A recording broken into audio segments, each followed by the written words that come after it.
removed me from office.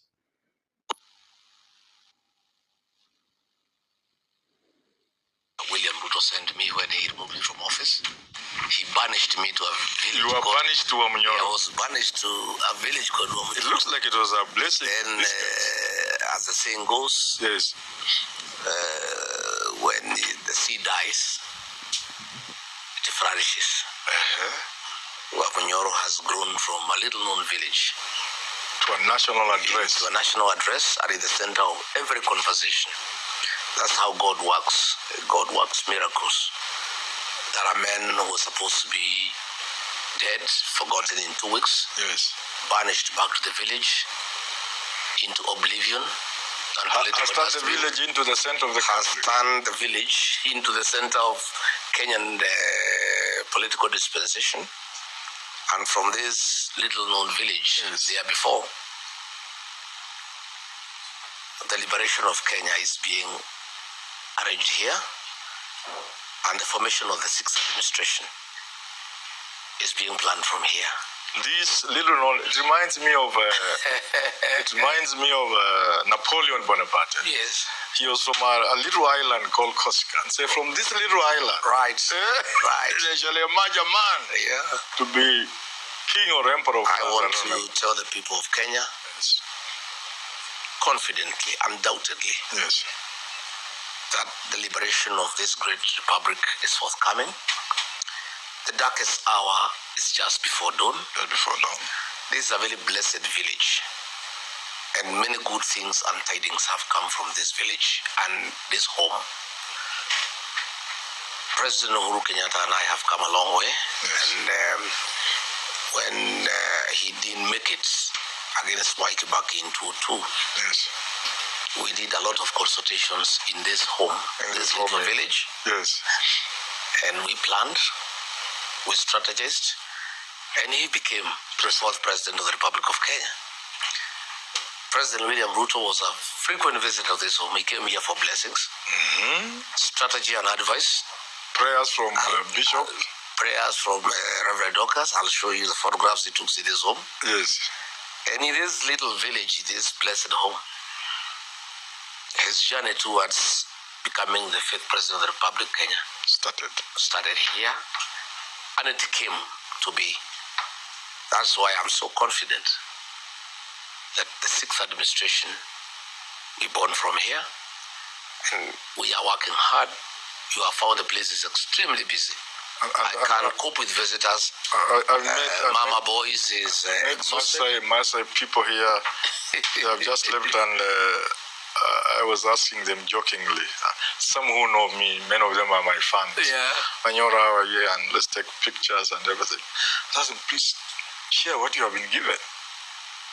Kama mmerushiwa kitu simoni kumbuke. They say here we bring things. We don't come from here. This is like a tondo during Kenyatta's time. Yeah, we don't. When Jomo Kenyatta, before he became president of the Republic of Kenya, 1863, people from this region and elsewhere trooped to Gatondo, yes, to take sheep and goats to Mr. Jomo Kenyatta, yes, to take him money, yes, to move around, yes, and fight for independence. Yes. History is repeating itself. Yes. This Wamunyoro, I don't spend a cent. They have told me. The cattle are brought here in hundreds. Goats and sheep, chicken, bananas, arrowroots, cassava, rice, beans, all sorts of foodstuffs, and money as well, by people who support what I do to liberate this country. Yes. This home cooking starts at 2 a.m. every day, up to late at night, because in an African setup, a king must feed his visitors and feed them well. Feed them and well. In fact, I have told many young leaders that one of the bare minimum requirement for you to aspire for leadership is the ability and capacity to feed visitors. Because it's an African way of... Because you are a leader. Because you are a leader. Yes. When people go to see their leader, their king, they are fed and fed well, because that's what leadership is all about in African context. Yes. So my supporters understand that. They know I don't have a job. I was sacked. I don't have a salary. I have no insurance. I have nothing. Yes. Literally, all my businesses were stopped. They know I have no means. But the people of Kenya support my activities. They support. If I don't come here for a week, yes, food will go bad. Food will get rotten. It's just too much food brought by people.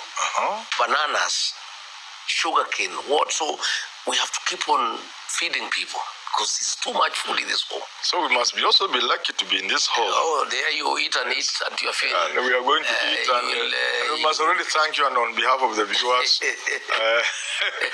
I understand we have started with about 300, 400 people viewing. Please push it to 1,000. Share so that we get to 1,000 as we move on, and 2,000 and 3,000. Now we are moving at 1,000. Please, let's get there. Mheshimiwa. Yes, Professor. Yesterday, President William Samoei Arap Ruto addressed the nation on what he called securing our prosperity. I will be asking you about what this means and whether, as President Ruto says, we have already secured the foundation of our democracy. He says, let's deal with development, with prosperity, because when it comes to democracy, that one we have secured. I'll be asking you about that. But first, you seem to preempt what he was going to say. Professor, because you talked to Kenyans and told them this man is about to say this in the evening. One of the responsibilities have been given by the people of Kenya, yes, is to caution them from lies and deception by William Ruto. And because Kenyans know I know him while I was his deputy, I helped him to become president. Yes. I understand him. And I'm a man with an ear on the ground. I know many things. Yes. And Kenyans have asked me to always caution them when they're about to be deceived. So yesterday morning, I got information from my sources. Yes. I have many sources. And I'll be asking you because people ask. I was in government for many years. I joined government at the age of 23. Yes. And I understand government. And had William Ruto allowed me to help him run his government, he will not be where he is. And this country will not be in dogs.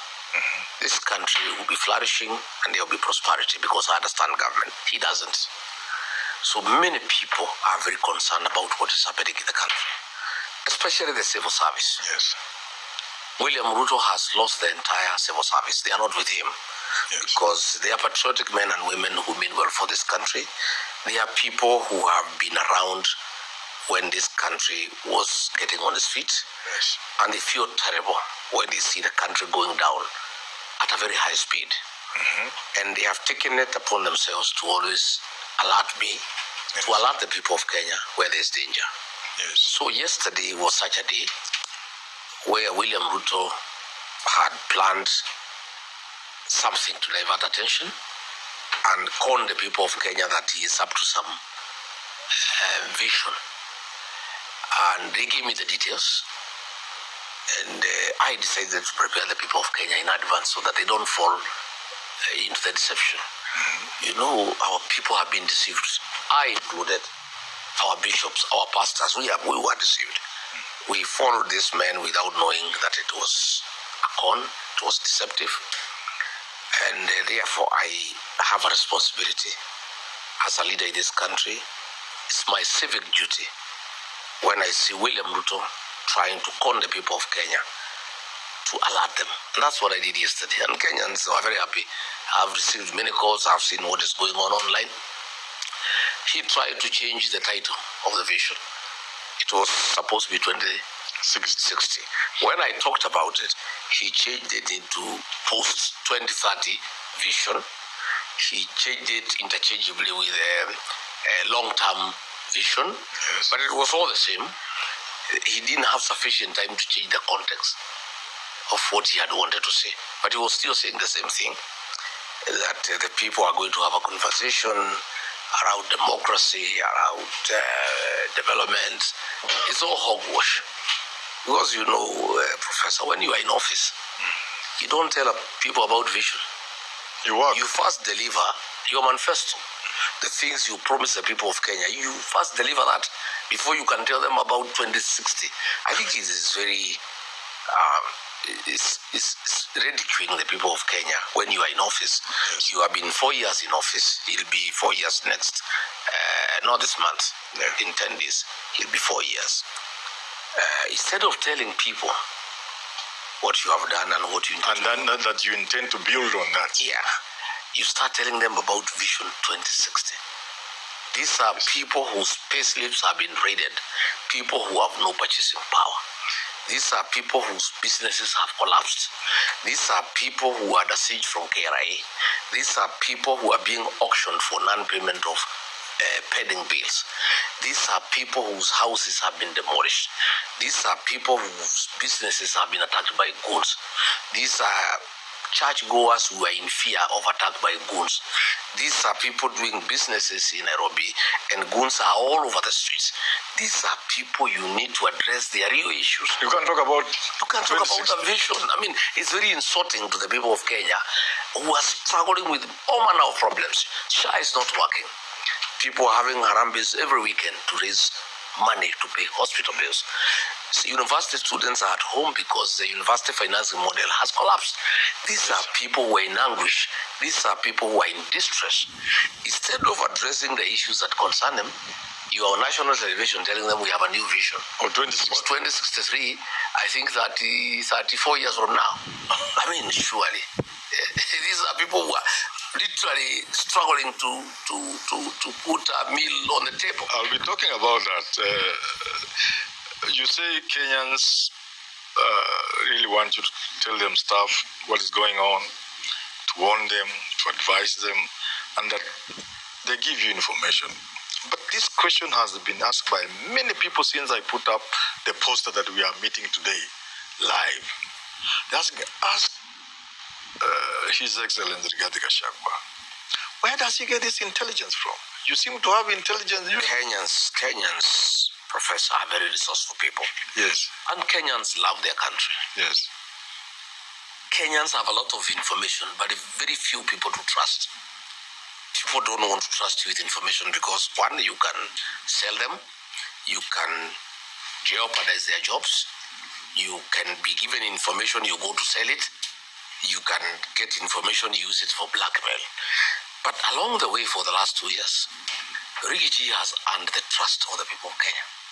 That if you give him information, he'll use it for the public good.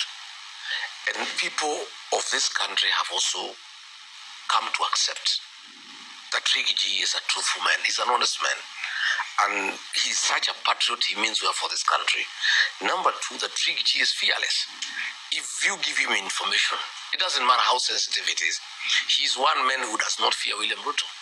Many men my age and below, I have seen them tremble at the very sight of William Ruto. I used to sit with him in cabinet, and men and women who are trembling. You know, they are shaking they are shaking like a leaf. You know, at the very sight of the man, even before he has opened his mouth. Grown-up men and women, trembling like a leaf, like Napier grass, during a winter season. And the man has not even said anything, just entering the meeting. When he speaks and says, "What are you saying?" everybody would coil. That's how we have lost our country, Professor. That's how we have lost our country. One man show and know it all, who cannot be advised by anybody, who cannot be asked any question by anybody. And that is why he had to get rid of me, because I was asking questions. I was telling him, this is not right. Let's not go that direction. The people of Kenya are opposed to it. For example, Finance Bill 2024. I told him in the cabinet, Mr. President, the people of Kenya will not accept these measures. They are too harsh. They will not accept it. It will leave us with a neck on the face. My colleagues were trembling, wondering how dare Rigathi confront the president. That is when I became very vocal within government. He couldn't take it because he doesn't want anybody to give a different, a divergent opinion. He doesn't want any contribution. He doesn't want any opinion, any idea. He wants everything he says, it must be done, even if it's against the national interest. So my cabinet colleagues would talk very freely in the cabinet committees that I chaired. They would express themselves. But when the guys... And we agree when we go to the main cabinet, they'll back me up to reject some of these things. But when we reach there, oh, the men are trembling. They are so scared. We don't have a cabinet, I must tell you. It's a one-man show. You don't need a cabinet in Kenya as long as William Ruto is president. He advises himself. He decides what will happen. He implements everything. And he does all the wrong things because, I must tell you, he doesn't have time to run the country. The man is a serious business person. He's too busy making money. He's too busy making deals. He doesn't have time to run the country. Yet then he doesn't want anybody to assist him. He can't take no for an answer. He cannot take a divergent opinion. And that is how in 4 years, this country has sunk into a hole. That is the situation. So what has happened, Professor? Kenyans of goodwill trust Rigathi, that he means well for this country. And they give you information. He's a patriot. And when you give him information, he only uses it for the public good. But you know, many people are given information. And then they use it to extort money. Yes. They use it to blackmail people. Yes. But Rigathi, you tell him something like, now we had a problem. There is British soldiers who train in Nyanyuki. Batuk. Yeah. They are called Johnnies. They have been around. Nyanyuki is not far from here. Yes. And that town is vibrant commercially because of the activities of the British soldiers. They come with a serious budget. They have employed more than 500 people, civilians, who support the activities. They have spurred the economy of Nyanyuki in terms of hospitality, in terms of transport, in terms of supplies. Yes. So these people of William Ruto, many people around him, have decided, rightly so, that Ruto is one term. And time is going. And they have decided to make hay when the sun shines. In fact, they are using a balance that is injury time. I think it's a balance used in football. Yeah, when you have just a few minutes remaining and the whistle can blow anytime. So these guys around the president, they have decided that it's injury time. And they must make as much as they could. To an extent now that they are demanding bribes from foreigners. So these contracts between the British and Kenya government had lapsed and required renewal. The Committee on Defense and Foreign Relations, chaired by Nelson Koech, a very close ally of William Ruto. Between him and William Ruto, I'm told, they demanded 3 billion shillings from the British. And the British cannot understand why they should give a bribe. It's against their ethics and culture. They say no. So, and the Kenya government said, you go to hell. So they decided to relocate to Tanzania. But the British like here because, one, they like training with our soldiers.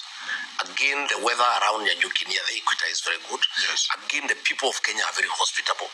They have been very happy to be here in Kenya. Yes. So I think they ask around, how do we bring this matter to public attention? And then they were advised.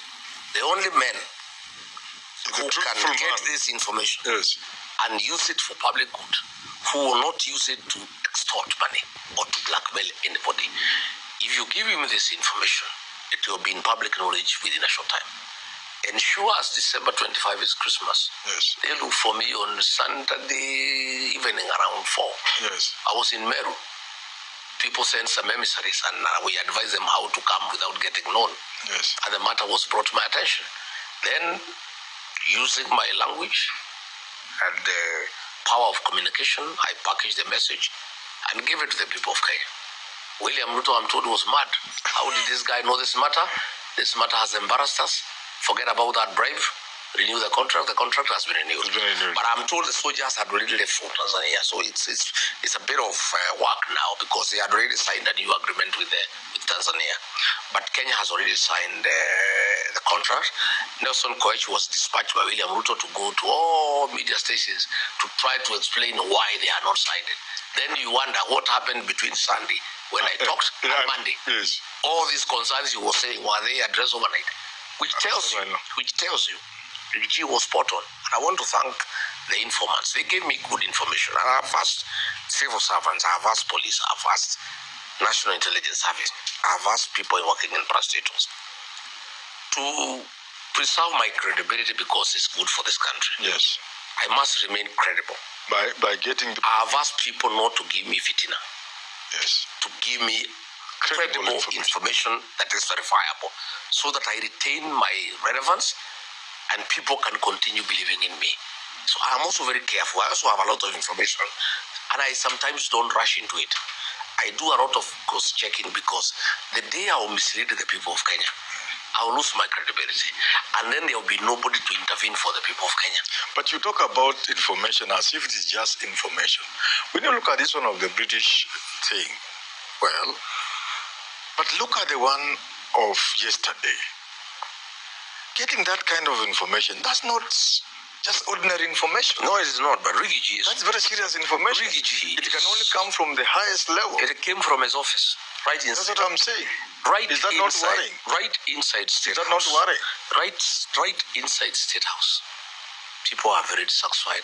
For the record, yes, officers of the Presidential Escort Unit have not been paid their allowances for the last 4 months. And that is dangerous for the president and the country.